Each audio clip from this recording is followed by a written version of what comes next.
Hello friends, एक बार फिर से स्वागत करता हूं मैं आपके अपने चैनल द स्टडी स्कैन में। जैसा कि हमारे चैनल पर क्लास 10 सेकेंड टर्म सिलेबस का चैप्टर 9 एक्सरसाइज 9.1 का क्वेश्चन नंबर 12 तक सॉल्यूशन हो गए थे और क्वेश्चन नंबर 13 का सॉल्यूशन आपको देना बाकी था। तो चलिए शुरू करते हैं क्वेश्चन नंबर 13, जो कि हमारे सामने गिवन है। क्या? As observe from the top of a 70 metre high lighthouse from the sea level. ठीक है, यानी कि समुद्र के किनारे पर एक 75 मीटर ऊंचा आपका लाइट हाउस है। लाइट हाउस की बात करूं तो एक बागी मूवी थी जिसमें आपके टाइगर श्रॉफ लाइट हाउस पे खड़े होकर वेट कर रहे थे।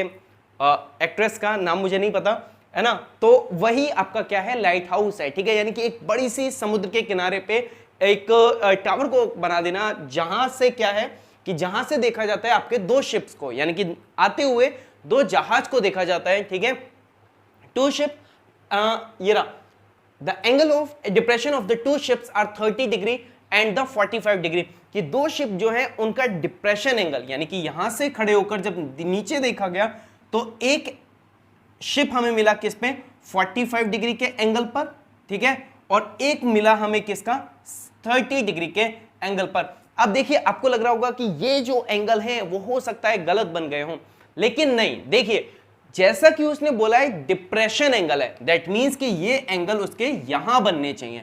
ये जो लाइन है वास्तव में ऐसी कोई लाइन है नहीं, ये तो हमने उसके आंखों के से एक जो आपका इमेजिनरी लाइन है वो रख लिया, ताकि उससे क्या किया जा सके, एंगल को मेजर या एंगल का जो फॉर्मेशन है वो किया जा सके। सिंपल समझिए कि मेरी आंखें इस समय इस मीन पोजीशन पर हैं। ठीक है, यहां पे कोई लाइन तो नहीं है, लेकिन मैंने क्या किया, एक इमेजिनरी पाथ को यहां पे ऐसे करके मान लिया, जिससे नीचे देखने पर एंगल देखा जाएगा, जिससे ऊपर जाने पर एंगल देखा जाएगा। ठीक है, तो ये जो आपका पाथ है वो आपका वास्तव में एक इमेजिनरी पाथ है, ये वास्तव में ऐसी कोई लाइन नहीं है यहां पर। ठीक है, यहां से देखने पर ये था आपका 30 डिग्री का एंगल। ओके, ये था आपका कितने का, 45 का एंगल। तो अब देखिए क्या हुआ कि ए, बी, सी और डी में, इस केस में ये जो लाइन रहेगी, क्योंकि इमेजिनरी है, तो हमने इसको किसके, जो आपका नीचे यानी जो आपका सी लेवल था उसके बिल्कुल पैरेलल बनाया हुआ है। पैरेलल बनाया हुआ है तो ये आपके एंगल कैसे हो जाएंगे, ऑल्टरनेट एंगल हो जाएंगे। और यहां पर एक और चीज, इस लाइन को पैरेलल बनाने के सिवा और कोई ऑप्शन भी नहीं होगा, क्योंकि अगर ये लाइन पैरेलल नहीं होगी तो ये एंगल भी आपके फिर एग्जैक्ट नहीं रहेंगे, 30 डिग्री नहीं रहेंगे, क्योंकि 30 डिग्री या 45 डिग्री या किसी भी एंगल को रखने के लिए शुरुआत करने वाली जीरो लाइन जो होती है वो 0 डिग्री के एंगल पर ही होती है। आप उसे पहले से वैल्यू देंगे तो एंगल आपके वैसे ही गड़बड़ हो जाएंगे। तो इसलिए ये जरूरी है कि ये दोनों आपकी कैसी रही, पैरेलल। ठीक है, ये 30 का था और आपका ऑल्टरनेट इंटीरियर की वजह से ये भी 30 हो गया, ये 45 था तो ये भी आपका कैसा हो गया, सी एंगल भी 45 हो गया।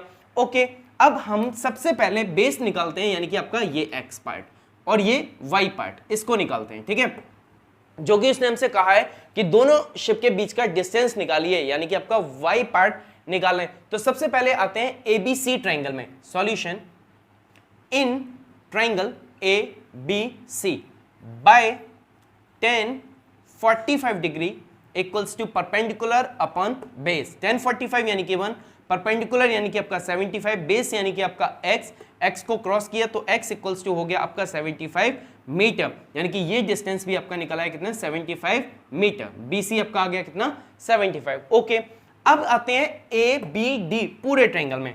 इन triangle A B D by tan 30 equals to perpendicular upon base. tan 30 यानी कि 1/√3, परपेंडिकुलर यानी आपका 75 और बेस जो होगा वो 75 प्लस आपका y हो जाएगा, यानी 75 प्लस आपका y, कुछ इस तरीके से। ठीक है, अब देखिए इनको क्रॉस किया, क्रॉस करने पर ये आपका यहां, ये आपका यहां, यानी कि 75 प्लस y इक्वल्स टू, ये इधर चला गया तो 75√3 बन गया। 75 को हमने दूसरी साइड भेजा तो y इक्वल्स टू हो गया आपका 75√3 माइनस 75, इनका 75 कॉमन लिया तो 75 ये हो गया आपका इंटू √3 माइनस 1 मीटर, यानी कि ये जो इन दोनों शिप्स का डिस्टेंस हमसे पूछा गया है y, वो डिस्टेंस हमारे लिए होगा कितना 75 इंटू रूट 3 माइनस 1 मीटर। तो ये था इस क्वेश्चन का सॉल्यूशन, जो देखने में बहुत बड़ा सा लग रहा था पर वास्तव में ये बहुत छोटा सा था। बहुत सही क्वेश्चन था। जैसा कि मैं आपसे पहले भी कह चुका हूं कि इन क्वेश्चंस में कैलकुलेशन टफ नहीं होती, सॉल्यूशन टफ नहीं होता, टफ होता है उसका डायग्राम। आपको उस चीज को बहुत ध्यान से देखना है।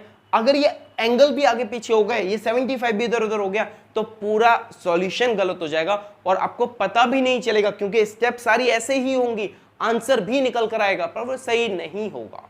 तो ये था इस क्वेश्चन का सॉल्यूशन। आपको सॉल्यूशन कैसा लगा मैं कमेंट करके जरूर बताइएगा। चलिए चलते हैं, मिलेंगे अगली वीडियो में अगले क्वेश्चन के साथ। तब तक के लिए बाय बाय।